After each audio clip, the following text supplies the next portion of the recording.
How long? I've heard that really getting off the ground as a YouTuber takes a minute. Like, how many videos, like, how long did it take before you really start to see some pretty significant growth? I don't know, define growth here because everyone's definition of growth is very different. Well, let's say, well, let's hear. How do you define growth? Like, what would you consider your different periods of growth? Because right now you've Mhm. got over 1 million subscribers, so that I would consider that to be pretty big. Yeah, talk to me about the different stages. Like, how did you get there? Yeah, so initially it was definitely a pure hobby. Like, did I ever think about having an audience of a million different subscribers watching my YouTube content? Like, not at all. But I grew up Yeah, watching Michelle Phan and other beauty YouTubers, and those are the people who taught me how to make my eye makeup pretty or make my skin look better. So I think it's something YouTube as a platform was something that I felt the most familiarity with. So I just jumped on it, not really thinking about what the consequences would be, to be honest, or what the results would be. And no one was making $1 million of money on YouTube at the time because it was a very early stage still. So when I jumped on YouTube, it was purely for my self expression.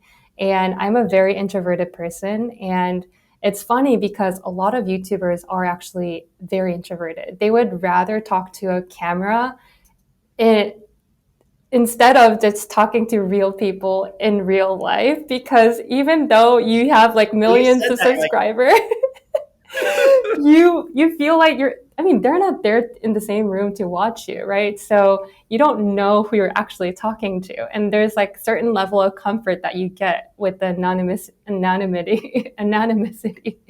So yeah, I mean, you mentioned that at the beginning. You're like, I feel like I get more nervous for podcast interviews than I do for YouTube videos, which, like, the reality is this will reach important people, but a smaller number of people than your YouTube channel. yeah. Important people in the context of, from the business world perspective. Yeah, no, I have heard that very consistently over time, which has got to be one of the biggest misconceptions around people that create content is you kind of assume that they would be Mm. extroverted, right? Only an extrovert would put themselves out there that way, but actually it tends to be fairly introverted people, which is it's just so funny how that works out. Yeah, I mean, we find it interesting to, yeah, just to talk to anonymous hundred and thousands of people than just one real human being, to be honest. And going back to your question of how I grew my channel, I know that was in one of the questions, but I feel like I grew very gradually, but then it was only until I trialed and errored and, I made a lot of mistakes in trying to growth hack the YouTube Uh, platform or the YouTube algorithm that I came to a yeah, realization that it's the growth formula for YouTube or as a content creator is so similar to like how you would think in business. It is about product, finding the right product market fit.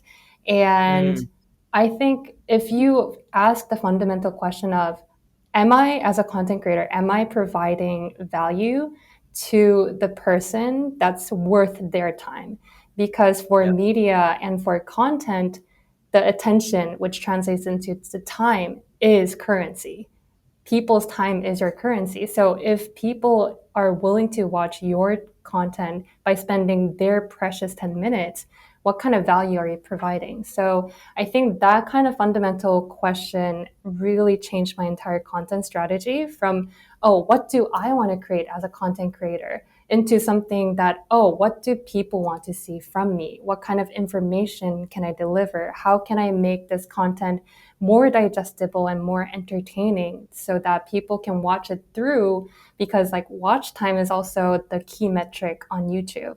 So I think if you think about it in that way, you start providing value for free. I mean, not for free, but time is also currency, but for free monetarily. And people yeah. start gathering to your channel because you're obviously there to help there's with their skin or how to organize your closet or how to do this and that. So I think that's how you grow on YouTube. Yeah.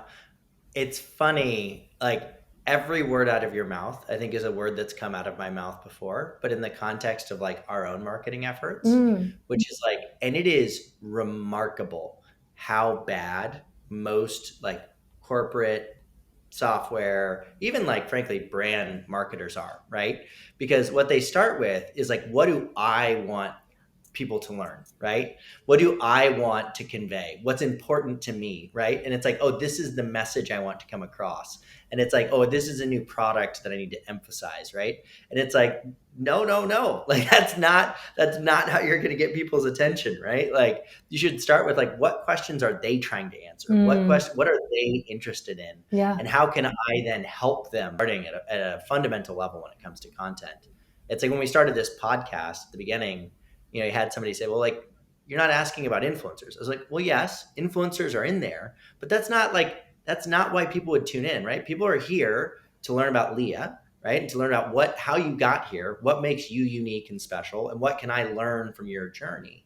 And like, yes, influencers can be a part of that, but it's just anyways, I just I want to clip that statement and like that sentence, those few Yeah. sentences you have, and just like plaster it somewhere for every content marketer out there, because it's absolutely the right approach, or at least from what I believe is the right approach.